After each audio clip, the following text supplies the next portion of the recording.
KLIF News Time 7:19. Breaking news this morning, New York City police have issued a picture of a 28-year-old man by the name of Ahmad Khan Rahami in connection with the Chelsea bombing over the weekend that injured 29 people.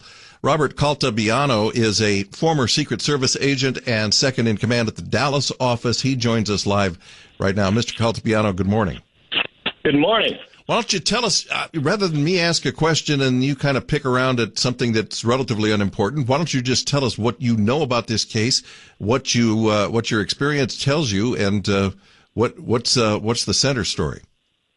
Well, the first thing is I really want all our listeners, your listeners, to look at is that law enforcement is working. Our process is working.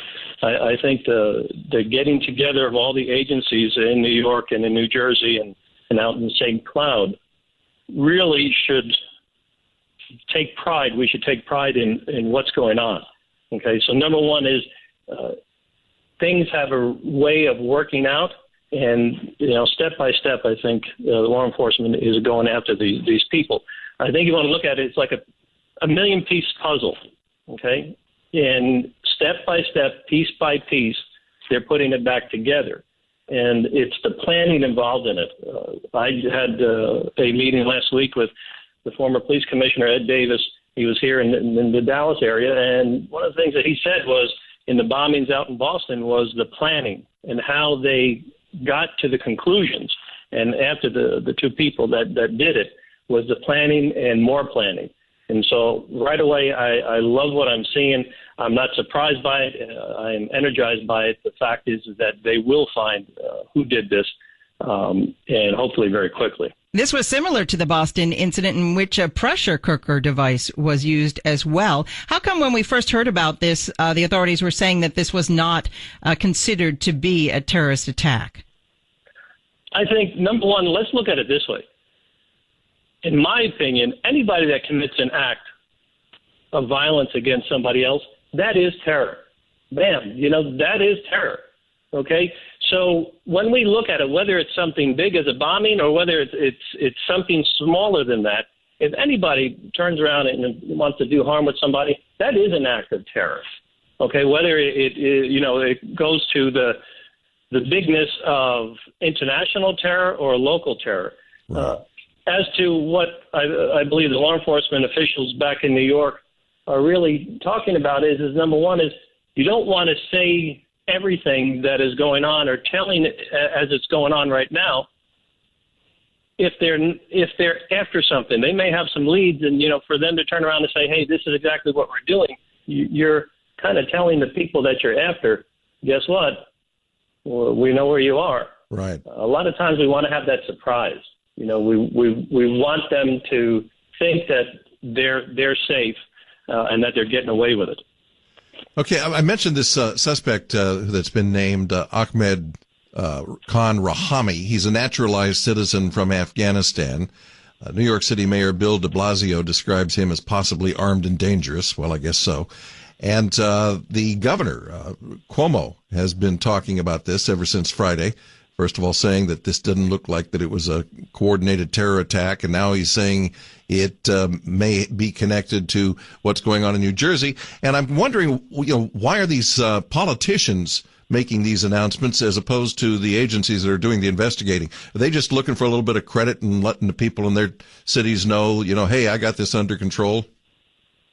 I don't really know about that, but what I do know is that if you listen to the press conferences afterwards, or what we're getting from the rest of the news media, is when law enforcement officials do speak, I think that's when you're really seeing the real intrinsic information coming out there and getting it to the public on that. And that's one of the things that we really want to focus on is the fact is that we want everybody to be aware. When you're aware, and you have more information, if you see something, you say something, and then do something about it.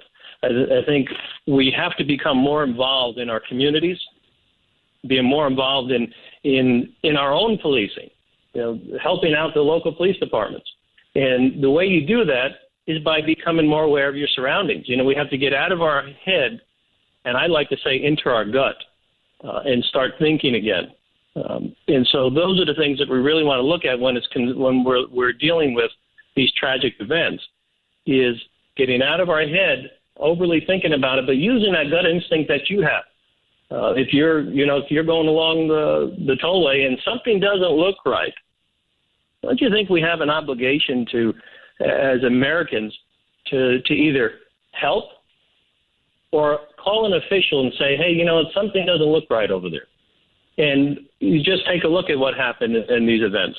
These fellows picked up this bag in New Jersey, and it had some devices in it. Didn't look right. They put it back down. They were smart enough to do that. And what did they do? They hightailed it right around the corner to the police station. It was a very good decision, that they made. Absolutely. It may save their lives. So it seems like these are soft targets now that are being targeted, as opposed to like a Super Bowl event or something big like that. Well, I think that it's the path of least resistance.